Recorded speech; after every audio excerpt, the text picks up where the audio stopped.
Hi people, here's another day. I want to, in this video, I like to debunk the idea of millions and billions of years required for evolution. Some Christians embrace the idea of day age theory, believing that God requires billions and billions of years of deep time to create this universe. God used Big Bang or evolution to create this world. First of all, the Bible did not say that. The Bible did not say God used Big Bang or used evolution created to create this world.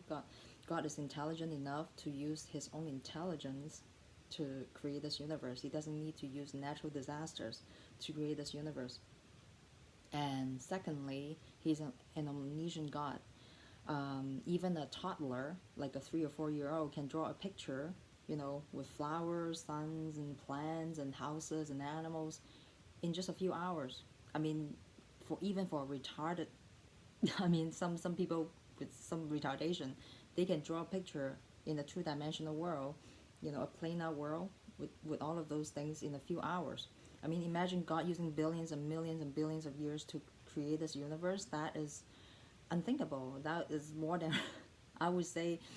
Do not drag God into atheist retarded level, because atheists does they do not believe in intelligent design. They do not believe in creation. They do not want God to exist.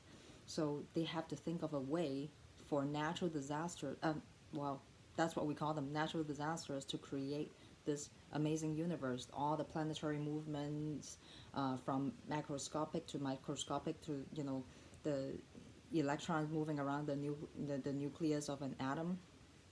They have to think of a way, because they see order in the universe, but for them, since they do not want God to exist, they have to think of a way for such miracles to happen. So they have to think of a way for this to happen. So they have to require billions and billions of years. Without that, theirs is just a fairy tale, like a frog turning into Prince fairy tale.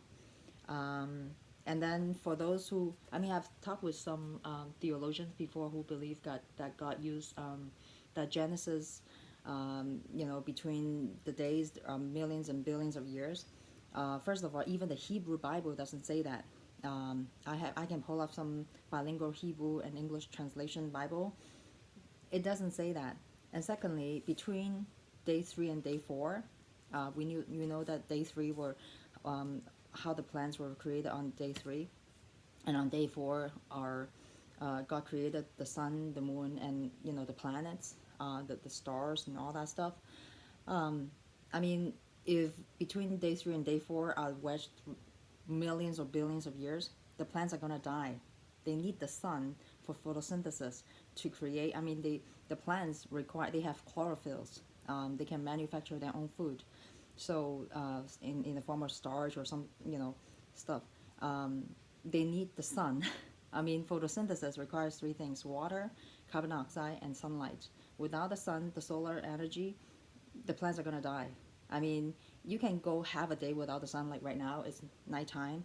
The plants are not gonna die in half a day, you know. But for billions and billions of years, which between day 3 and day 4, the plants are not going to survive. So it's hard to believe that between day 3 and day 4 are billions and billions of years. And secondly, for atheists who believe that, you know, just because we give billions and billions of years into the formula of natural disasters, they can make disorder into order. That is has never been observed, and that is against logic and against observable science. Millions and billions of years plus natural processes. That's what they want to call them, natural processes. They want to euphemize this term, but natural processes are actually natural disasters. Um, Millions of billions of years plus natural processes will end up with more disasters, more destruction, and more chaos. Look at the storms. If we have a storm outside, look at Hurricane Katrina. Look at the snowstorms. Look at volcanic eruptions. Those are all natural processes. They're not, just because you give them enough time doesn't mean they will have a better chance of creating a town for you, or renovating your house for you, making your house bigger, better, all that stuff. No, it's going to destroy your house. It's going to destroy your town. It's going to destroy everything, given long enough time. So this is following the second law of thermodynamics, the entropy. Given long enough time, natural processes will end up with more destruction and more disaster. And another thing is with the soup boiling fairy tale, which is, they believe, well, some atheists try to avoid that. Some evolutionists try to avoid this topic, but they have to come up. How do you come up with the first eukaryotic cell? They have to have some way to come up with the first eukaryotic cell. So they think of a soup boiling way, the primordial soup, somehow abiogenesis happened in the primordial soup, spontaneous generation. They came from the inorganic material, got boiled up into organic material, and then they assemble into organic macromolecules like carbohydrate, protein, lipids, and nucleic acids, and they somehow assemble into such an amazing cell. Okay, that's a eukaryotic cell. Okay, and I'm teaching my kids this. It's impossible to boil something alive like this. Okay, even though they are microscopic, but they are very complex. Okay, just because they are microscopic doesn't mean they're simple. Okay, and all right, so you can basically start with, I can give them a head start by giving them organic material to start with. You can chop up a chicken, you can chop up all the vegetables and whatever, boil some chicken soup. Okay, put these organic material like fiber, carbohydrates, in the form of potatoes or chicken.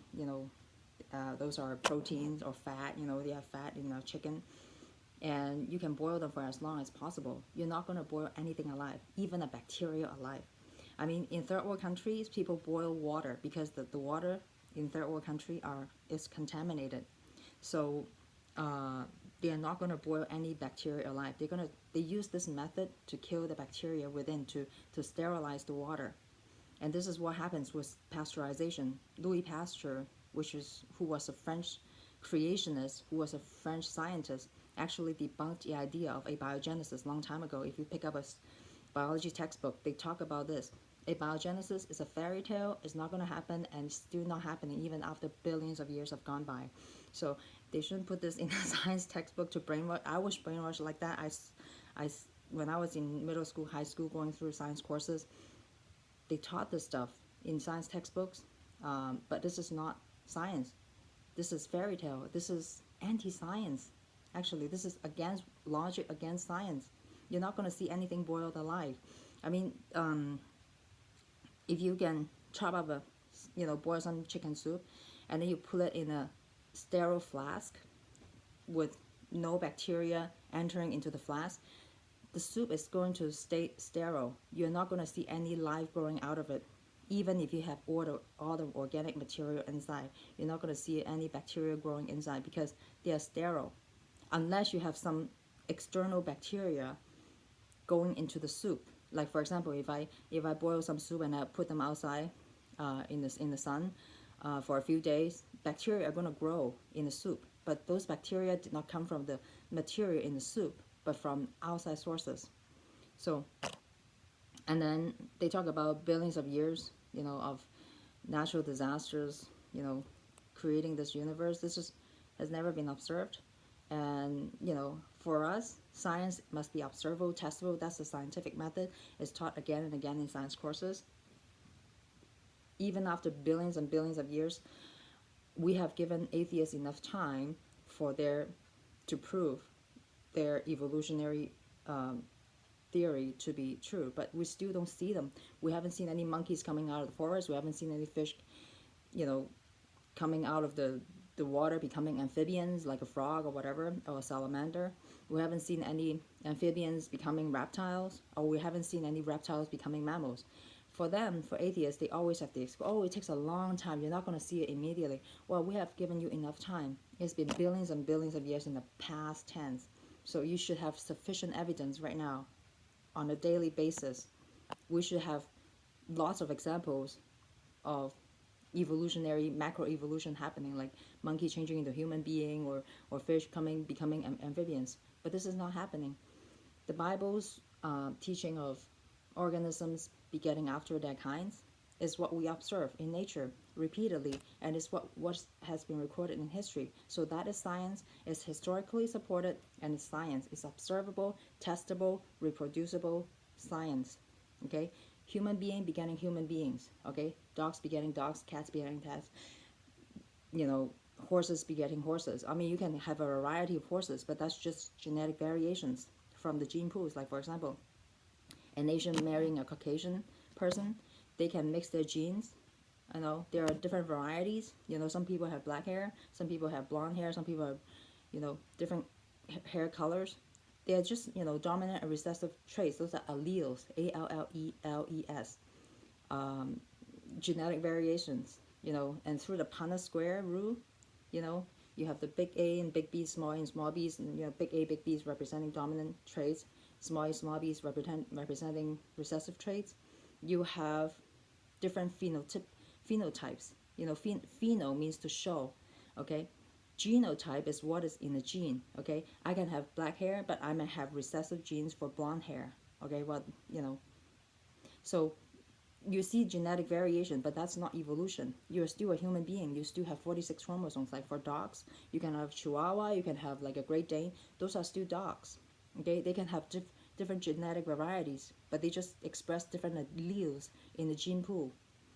That's not evolution. That's just genetic variation. So some people call that microevolution. That is not microevolution because there's no additional genetic information added to the gene pool. So it's just variation, expression, selecting genes from the gene pool. That's selective breeding, not evolution. It's not microevolution. That's a misnomer. So we should separate that. When we talk about evolution, is what evolution is taught, from unicellular organism to fish, amphibians, reptiles, mammals, all of that stuff through the phylogen. That's what evolution is about, but that is not observable, it's not testable, it's not science. It's what evolutionists imagine, okay? And if it's not repeatable, it's not testable, it's not science. It's their imagination, and they shouldn't put that in our science textbooks to brainwash our kids. I mean, if they want to talk about one theory, you know, they, like for example, if I have a cell phone and I tell people you can look for the origin of a cell phone, but only looking within the cell phone. You can only look for the origin of a cell phone by invoking how the cell phone created itself, how the cell phone, how the different parts automatically assemble themselves. But you cannot talk about an engineer, and you cannot talk about a computer programmer. You can only look for the origin of a cell phone by looking in the cell phone, and by invoking how, you know, the viruses, whatever computer virus created the cell phone. This is, to me, is very stupid. It is very unnatural. I mean, when I see a cell phone, I know someone created that, and I'm not gonna look for the origin of a cell phone by looking in the cell phone. Yet atheists want all the scientists in the world to do that. They want when it comes to the origin of the universe, of Earth, of life on Earth, of biodiversity, they don't want you to invoke anything supernatural. They always have this rule that science doesn't deal with anything supernatural. Well, yeah, well, you can talk about the natural world and how things work, but when it comes to the origin issues, you cannot look at the natural world for the universe did not create itself, just as the cell phone did not create itself. Okay, somebody outside created it. So the supernatural creation of the natural world is actually very logical. But since atheists have nothing to do with God, they don't want God to exist, they eliminate the right answer right from the start. So they have been basically limiting the scientists' intelligence, wasting our time, wasting our money, wasting our efforts by looking for the origin. You know, they want to talk about origins, but they don't want to talk it in the logical way because they simply cannot deal with the term intelligence. They cannot deal with the term designers or designs. They have to think of the most, I would say, retarded way to talk about the origin issues. And I mean, if they want to do that, that's fine, but don't force everyone to do that. Okay, this is not natural, and you're wasting other people's time. Like as a pharmacist, if I want to talk about how the drugs come into existence, but I cannot talk about pharmacists, pharmacologists, that is already wrong.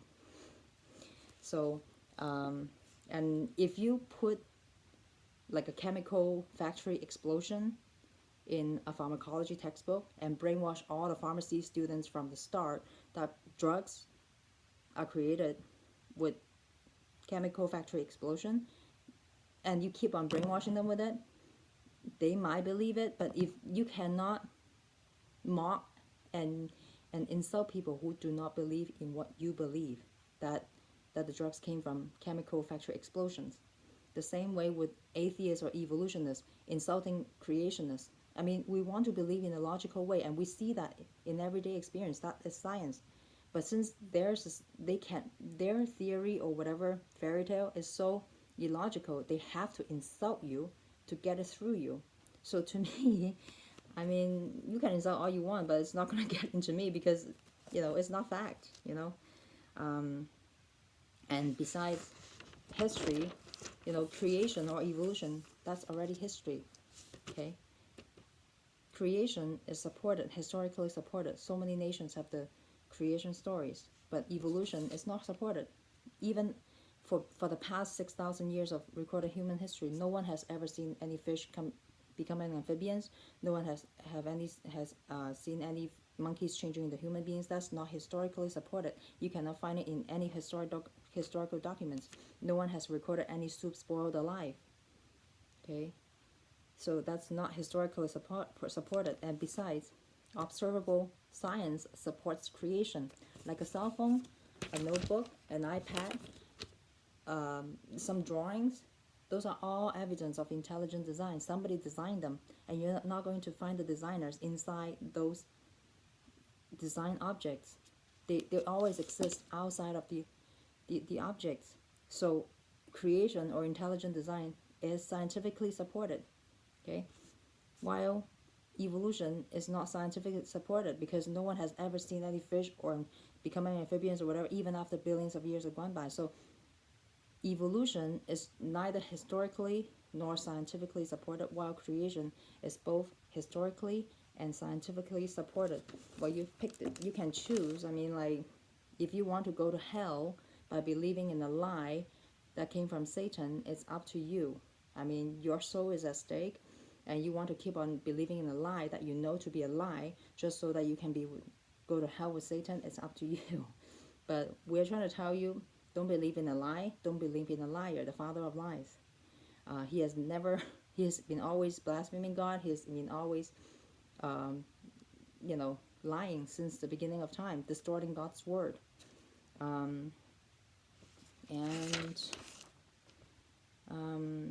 My advice is don't lose your precious soul for a lie that you know to be a lie. We're not against science. Christianity is the foundation for modern science. Founding fathers of major science fields like Louis Pasteur, Gregor Mendel for genetics, Galileo Galilei, Kepler, Copernicus, Boyle, Robert Boyle, Michael Faraday. Those were top. Those are founding fathers for major science, and they were creationists. Isaac Newton, those were the top, scientists, and they founded the science. So we're not against science, and there are still a lot of Christians who are scientists who study science. We're not against science, and we're not against it. Look at me, I have all these. I'm teaching my kids these. I've studied these human anatomy and physiology. I'm teaching them. We study these in pharmacy school. I'm going to teach my kids these things. I'm not against science, but I tell my kids, when you read a book, you appreciate the author. When you look at a painting, you appreciate the painter. Okay? When you look at a cell phone, you appreciate the computer programmer. When you study science, appreciate the creator. It's very logical. It comes very naturally. So I hope you can choose logic and science over fairy tale and illogical thinking. And don't lose your precious soul for a lie that you know to be a lie. Okay? And have a good evening.